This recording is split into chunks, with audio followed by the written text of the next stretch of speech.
Last night I had you guys watch a couple slides. I'm going to quickly review the gist of those slides, okay? First, the idea in this whole topic is to understand vectors and what they are. We're going to calculate their components, and then we're going to use graphical and algebraic methods to solve or simplify them.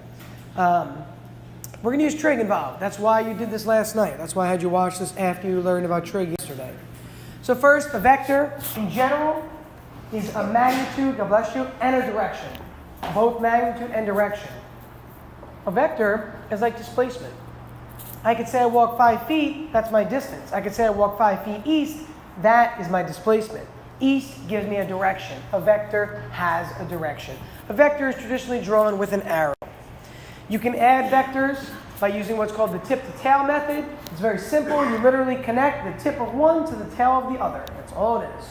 So if you wanted to add those two vectors at the top, align them so that the tip of the first one is aligned with the tail of the second one, and then you see what the resultant vector is, the red vector. I'm going quickly because you already watched all this. Vector addition is exactly what I was showing you. You can do this on graph paper very easily, which is why the first example yesterday you did was on the grid.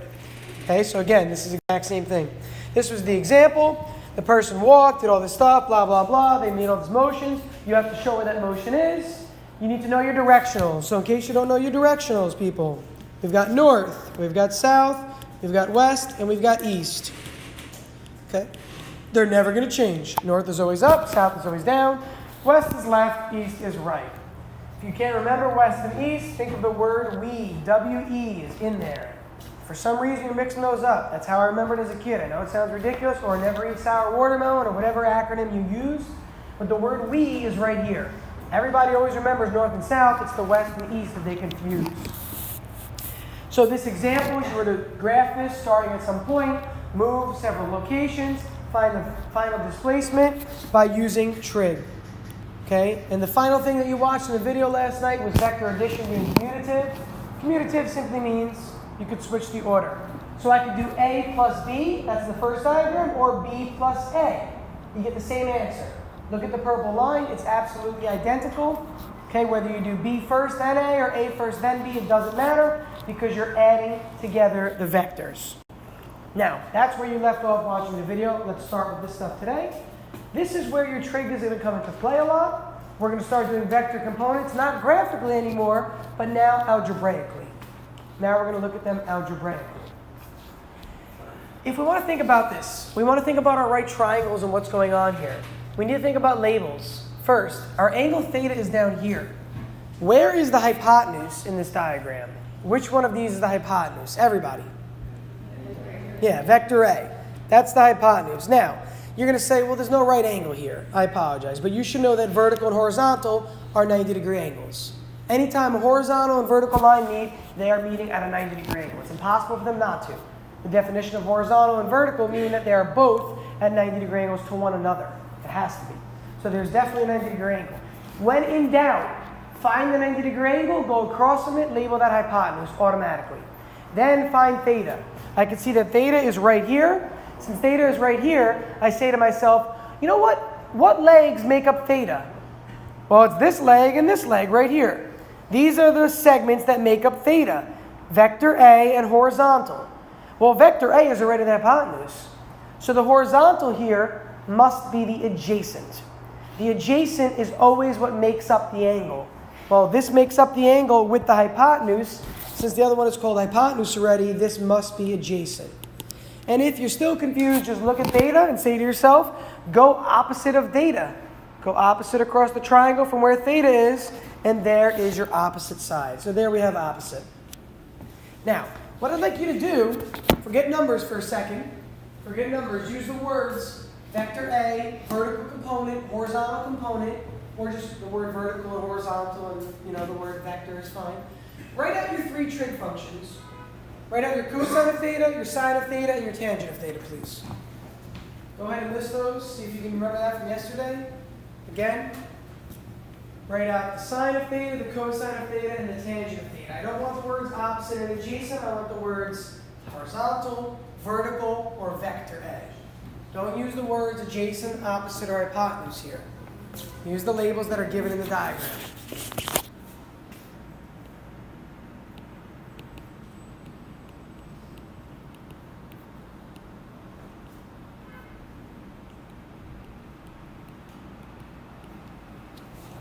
What's the cosine of theta? Cosine, cosine, cosine, cosine. Coop. Sorry, I abbreviated your last name. Go ahead. The horizontal component over vector A. Good. Horizontal over vector A. Again, cosine is adjacent over hypotenuse, so he just filled in those words. That's all he's doing. Sine of theta. Sine of theta. Look at the opposite over hypotenuse. Heard that? Good. It's a vertical component over vector A. Good. Vertical over vector A. This should seem very easy. That is not weird that it seems easy. You're just reading off a diagram. Finally, tangent of theta. The tangent of theta. Inigo?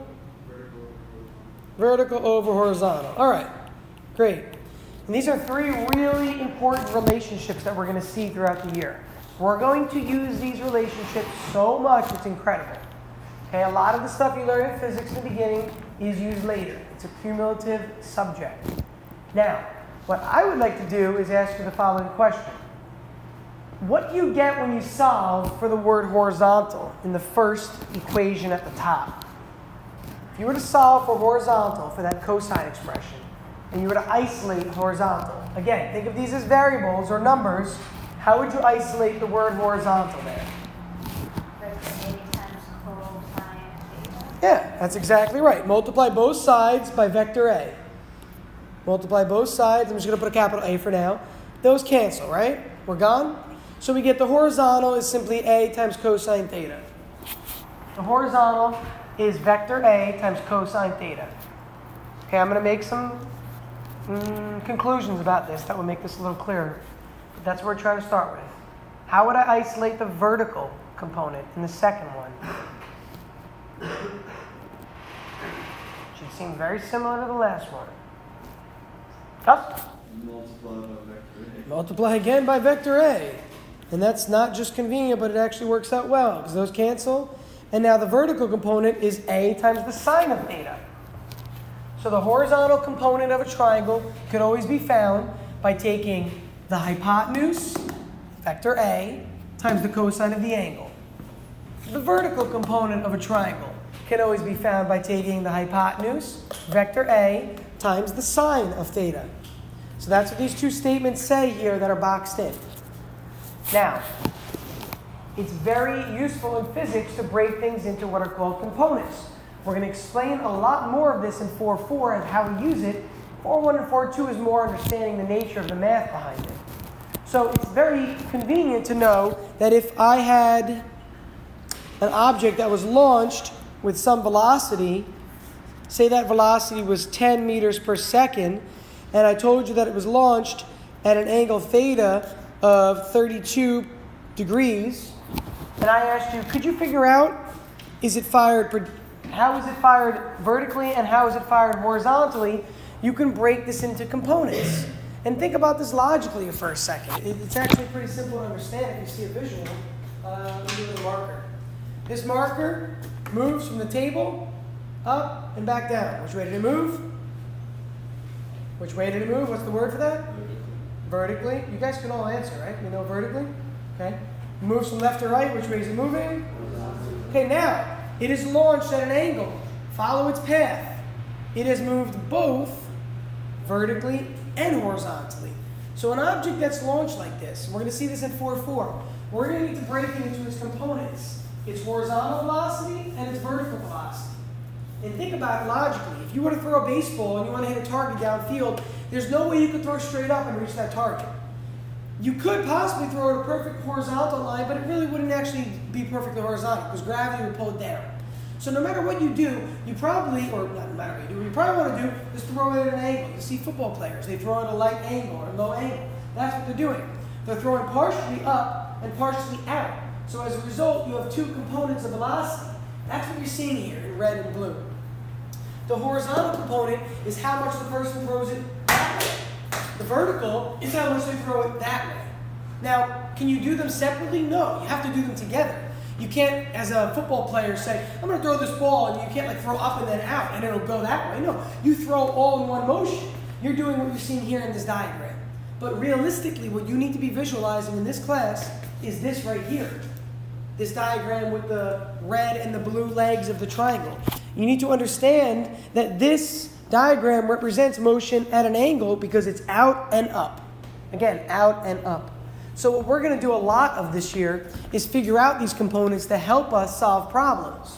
So as a result, these conclusions that are made in the blue and the red box there, A cos theta is horizontal, A sin theta is vertical, they're going to become second nature to you. You're not going to have to use trig to solve anymore. You're not going to have to write out this triangle every time. You're just going to simply memorize it because you're going to use it so often. The way I remembered it when I was a student, what comes first, x or y in the alphabet? X. What comes first, cosine or sine? C or S, I should say. Cosine, right? So the x component, which is horizontal, comes before the vertical component, which is y. So x comes before y, cosine comes before sine. The easy way to remember that. For those of you that struggle to memorize stuff, that's a very simple way. X before y, cosine before sine. You will utilize this again this year in your in your Algebra 2 trig course when you get to what's called the unit circle. At the end of the year, when you get to the unit circle, think back like, oh, Mr. Howe talked about this. It's not till later in the year though, so you're not going to see it now. But you will utilize this concept of A sine theta and A cosine theta. So again, if I want to figure out the velocity in each direction, take 10 meters per second times the cosine of 32, that'll give you the horizontal component. Take 10 meters per second times the sine of 32, that'll give you the vertical component. And as a result, what would you have? You'd have something like this. There's the horizontal vector, and there's the vertical vector. Again, making what kind of a shape? A right triangle. So they're always going to go back to right triangles every time. So I could think of 10 meters per second at 32 degrees northeast as partially in the x and partially in the y. And think about this logically for displacement. Let's say that you are, anybody walk across Central Park on the way home? All right, so when you walk across Central Park, well, there's several ways to go, obviously. But hypothetically, what direction do you want to go in? Straight across. Yeah, you want to go straight across. That's the simple answer, right? You want a straight line. Is that possible in Central Park? Sometimes, Not really, but not always, right? Unless you go on the place with the cars or Yeah, maybe But with who cars wants to go there? You would. So theoretically, you would do this, right? Ready? You go across the park, maybe go south, and then go a little bit further, and then maybe go back on the trail north, whatever it is. So theoretically, instead of going across and south, you'd want to go directionally like that, right? That's what this is. This is saying, I'm going to throw the football at a certain angle. Well, really, it's going out and up, but I'm throwing it out and up at the same time. Okay, that's why they're called components. A component of something is a piece of something. So these x and y directionals are pieces of the full hypotenuse or full vector itself. Now, what we can do is we can see that this is actually very useful. So let's revisit this example. The other day, or was it yesterday you saw this? Last night, right? Last night you watched the beginning of this video and you added vector A and B together. And you came out with the solution in the end, but you didn't do it this way. So let's go over the process. Last night what you did was you plotted them. And you plotted exactly what you see here. Vector A you plotted as going up about three boxes and over a certain amount of boxes. Vector B was up and over. And you used a little grid and you were able to do that. And that's great. And you should be able to do that by now. But realistically, you wouldn't want to do that. You'd want to do it algebraically. So algebraically, what you need to do is think about this. Imagine, this is the way to think about it. I didn't even use this example in the other class. Now I feel bad I didn't use it. But I'm thinking back to when I taught this like 6 years ago. And I used this example. It was a good example. Imagine, you know that inclined plane over there, the project we have coming up? Imagine the inclined plane. Actually, let's take a look over here. Imagine the plane is your vector, okay? So it's at an angle like this. So there's vector A. Everybody see vector A? It's up at an angle. It's up at an angle. So it's the same direction for you? Okay. So there's vector A. If I took a flashlight and shined a flashlight from above, directly above, okay? The shadow from this would go straight down to here, and the shadow would be from right here all the way to the beginning over there across the floor. That would represent the x component of the vector. Now, if I have this wall right over here, and I shine a flashlight from the side, from over here, a perfectly straight flashlight, the shadow that would show up on this board over here would be from about here to the ground or to where that intersection is. That would be like the vertical component That's that distance over there. So for this triangle right here, what you need to do is make your legs of the right triangle. So where you see vector A, make that into a right triangle. And all you have to do that is to take the bottom and extend it like this. And then like this. So this is really a right triangle. Again, it's a vector at an angle. We're thinking about it as a horizontal piece and a vertical piece. Everything has two pieces to it. Even if the second piece is 0, it has two pieces. Technically, it has 3. It has a z also, but we're looking at 2 dimensions right now. So if I were to shoot a bullet out of a gun, or out of a whatever, I don't want to be unsafe these days, but you know what I'm saying, right? If I was shooting an object horizontally, a slingshot, and I let go, and it's fired horizontally, I could say that the vertical vector is 0, and it's all horizontal, because I'm literally firing it horizontally. Or I could fire it vertically. But what are we doing again? We're firing that slingshot at an angle. So it's partially going out and partially going up. That's these 2 legs right here. Now, how do I figure out those 2 legs? You just did it a moment ago. We said that the x direction, we take the length of vector A times the cosine of the angle. That goes right here. The y direction, the length of vector A times the sine of the angle. And that's what's happening on the second part of this. So when you look at this, you're going to see vector A is broken into a triangle. 11.3 by 4.1. Vector B, 12.5 by 21.7.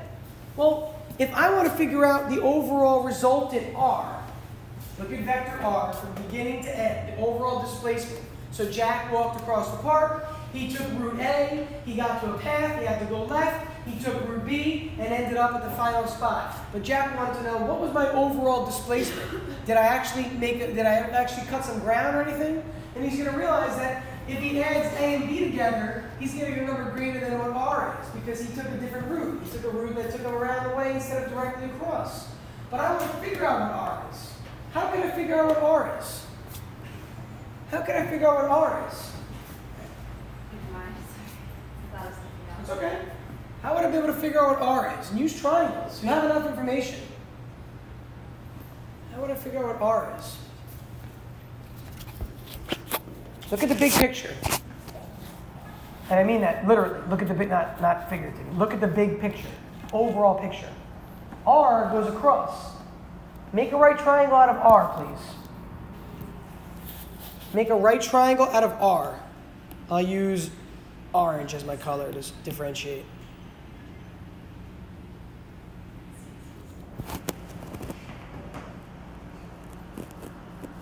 Do you see the right triangle I just drew in? That's how you figure out R. How else do you figure out hypotenuse? Pythagorean theorem, usually. So if you can figure out the horizontal component of R and the vertical component of R, you could simply take Pythagorean theorem and say horizontal squared plus vertical squared is equal to R squared. Now, what would those values be? What would the horizontal value be and what would the vertical value be? What's the horizontal length of vector R? What is this base length of a triangle? Can we add? Do we all know? Who doesn't know how to add? Okay, so you all should be doing this. Add 2 numbers together. Look at the lengths. This is geometry.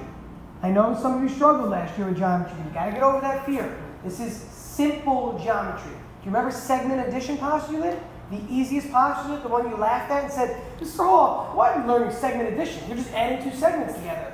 That's all I'm asking you to do, and you're looking at me with ghost faces on right now. AX plus BX. Add this length, add this length. What do we get? What do you got? 23 louder, 0.8. Agreed? And the vertical component, what do we get? Ellie, what do you got? Martha, geez, sorry.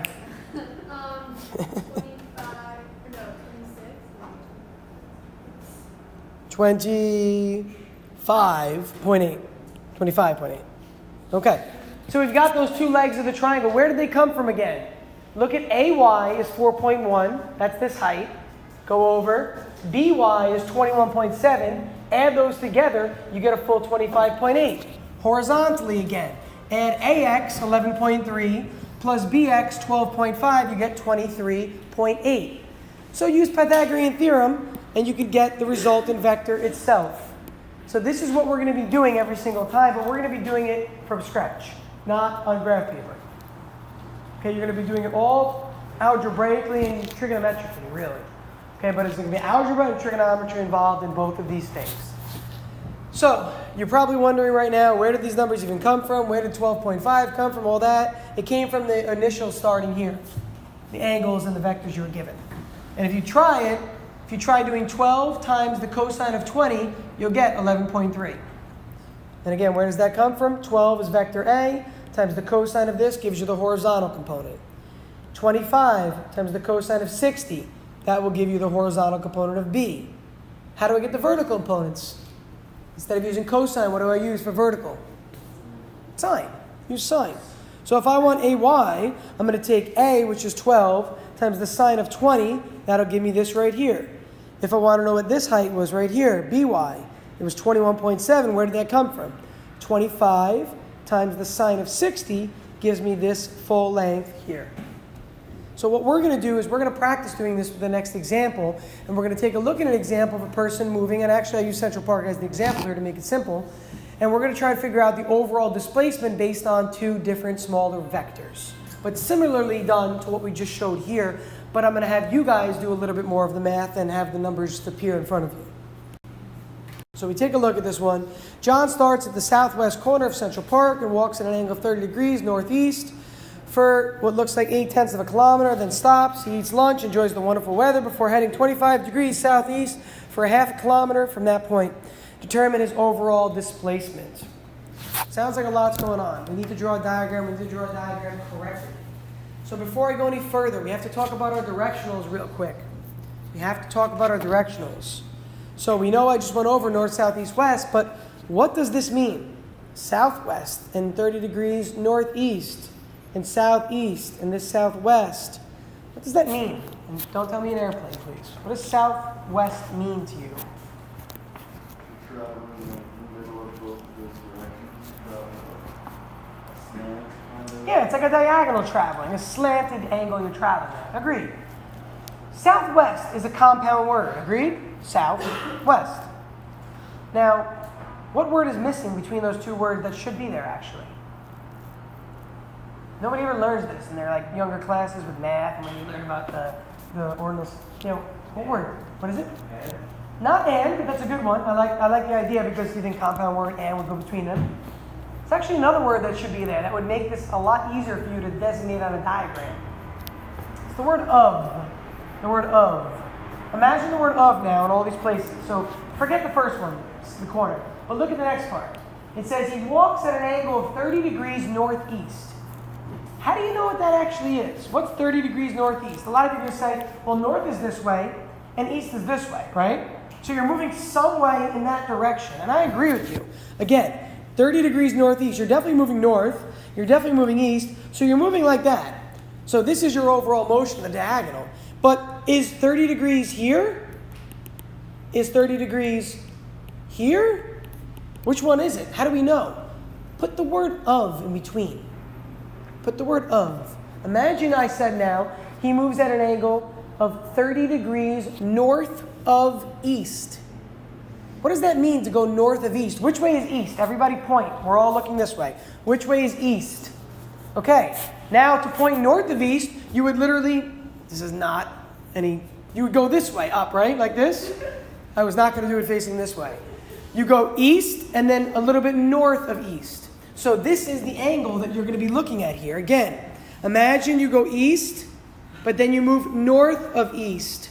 That means that this is going to be the angle right here between the actual motion and the horizontal. This is the angle that you're going to be using for these problems. Always, again, between the actual direction of motion and the horizontal. It's the same thing for the other one. 25 degrees southeast. See this right here? 25 degrees southeast. So start right here. Make believe you start right here in that blue dot. If you want to go southeast, a lot of students think go south and then go east. And I get that. That makes sense, southeast. But actually, you should really go east first and then south to think about it. It's south of east. So go east and then go 25 degrees south of that. So follow what I'm doing as I say it, please. I'm going to go east, and then I'm going to go south of east by what angle? By an angle of 25 degrees. So this is what that vector would look like. And I don't even need, if I can erase it, these other components here. They're not really necessary to even draw them. Okay, but this is what that would look like for 25 degrees southeast. And the way I draw it is I draw a construction line here, which is just like a dashed horizontal to show the horizontal there. So whenever you're given an angle, this is like a rule of thumb you can write down. When you're given an angle with directionals, it's always compared to the horizontal axis. It's rare that books would say east-south, but you can get that actually, instead of southeast. East of south would simply mean you go south, and then you go east of that. So this would be the angle right here. Again, if it said east of south or east-south, you would go south and then east of that, which would make this the angle. But the way almost all directionals in any navigation system are written, it's northeast, north-south, northwest, southwest. And then you get to north, northwest, and all that other stuff, which is fine, but that just means more north of northwest. But for now, what I want you to know is that you draw in your horizontal, and the angle is either above or below. On this side, above or below. This is northeast. This is southeast. If you need to write this, go ahead and write it. Draw yourself a little coordinate plane. Northeast, southeast, northwest, southwest. You really shouldn't memorize this because you should know it already. I mean, you should already have it in your head. So you need to memorize the diagram. But if it helps you to draw this, draw it. North of east. You go east. You travel along an east path. And then you go north of that. Well, you know what? If I end up here, how much is that angle? That's this angle right here that we're talking about. If I were to go east, then south, that's that angle right there. Same thing occurs for these two on the side. I had to go over that spiel for a couple minutes because if you start this problem without the right context, you're going to get it completely wrong and not know what you did. So we have to understand what our directionals actually mean. Take about, 30 seconds. Draw a diagram of what's happening, please. Go ahead. Take about 30 seconds and draw yourself a diagram of what is happening here, please.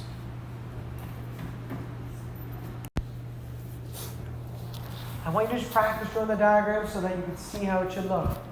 And if you make a mistake, that's all right now. That's why over the weekend you can practice doing this a little bit more. The graphical part that you watched last night over the weekend, you're going to practice also. This is the algebraic part.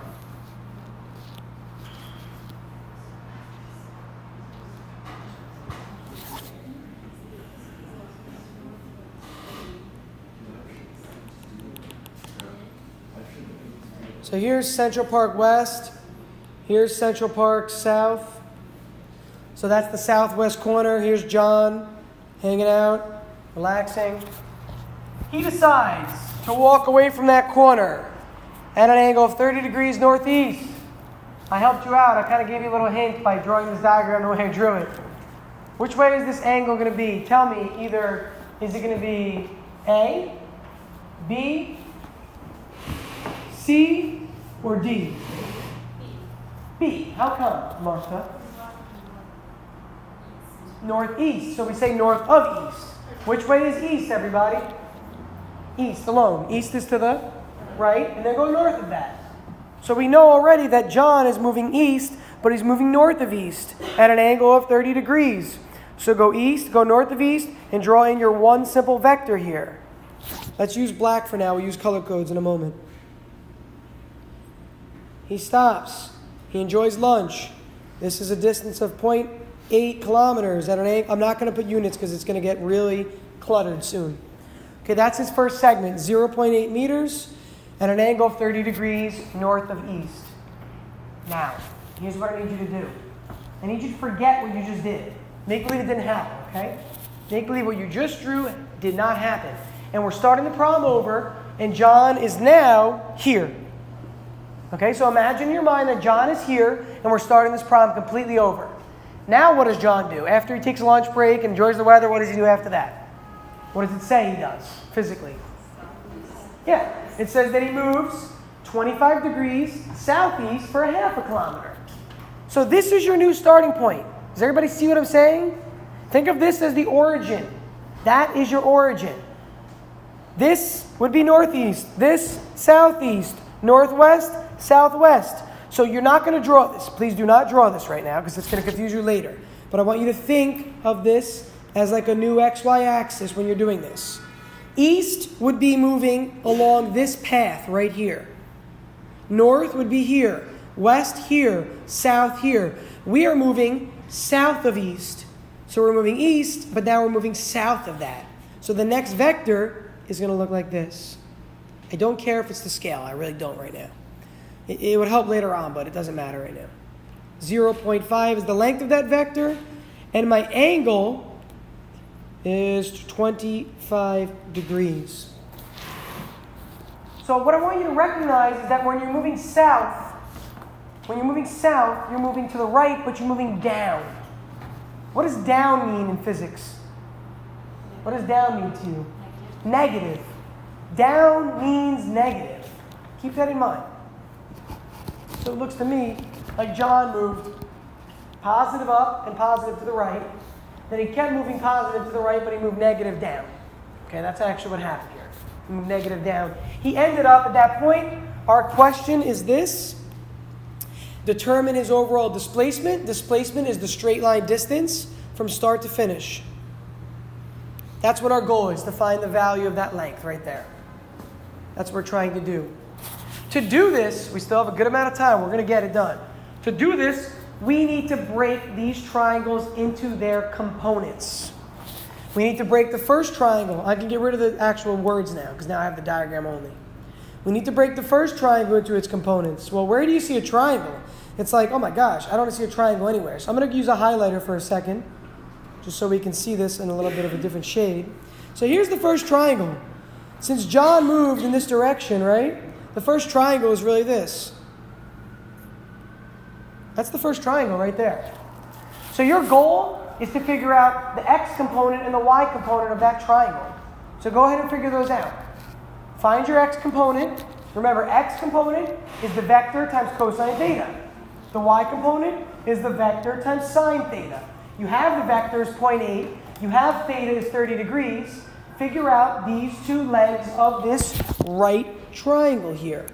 I don't have to draw the right symbol in every time because you should know horizontal and vertical meet at a right angle. Figure out these legs. Again, for this one, use the vector. Gotta get off that pen. This is going to be, doesn't matter what component, we'll call this x1. The component of x for the first vector. It's going to be the vector itself times the cosine of the angle.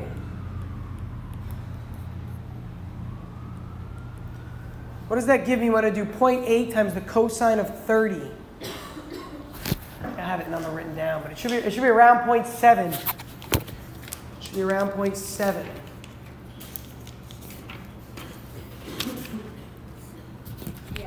Yep. So that's how far John traveled, x1.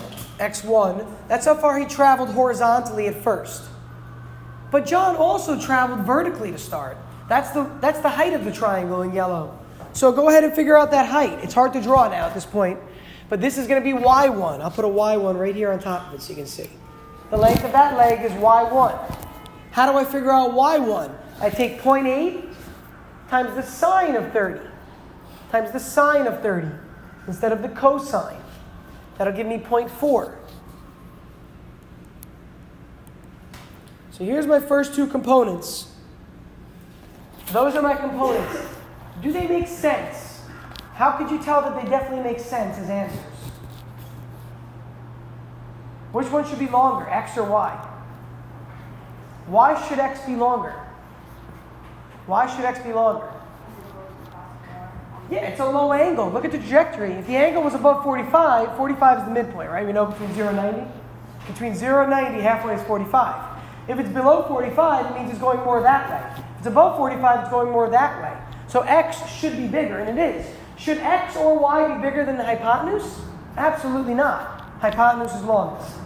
Now you need to do the same thing for the second triangle. The second triangle I will highlight, if I can, in green. Here it is. Here's the hypotenuse. Here's the horizontal. Here's the vertical. What do you notice about the vertical for this triangle again? It is negative.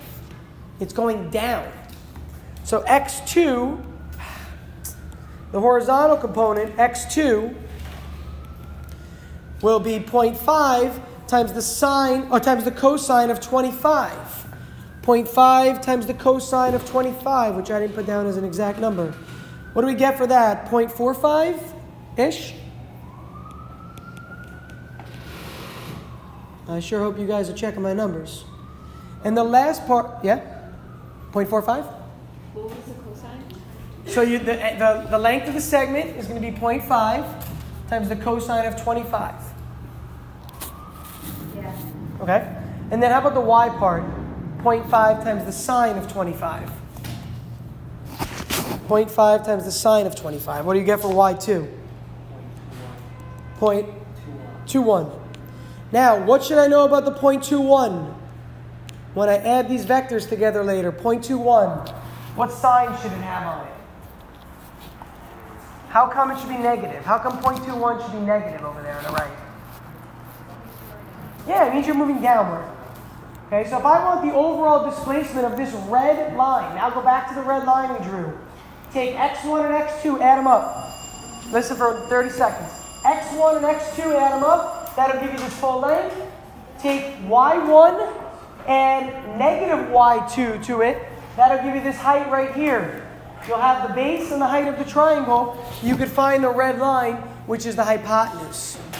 If you felt like you were a little bit rushed, didn't understand stuff, you have the weekend. You need to review this. Okay, your homework over the weekend is practicing this a lot more. So make sure you go ahead and do that.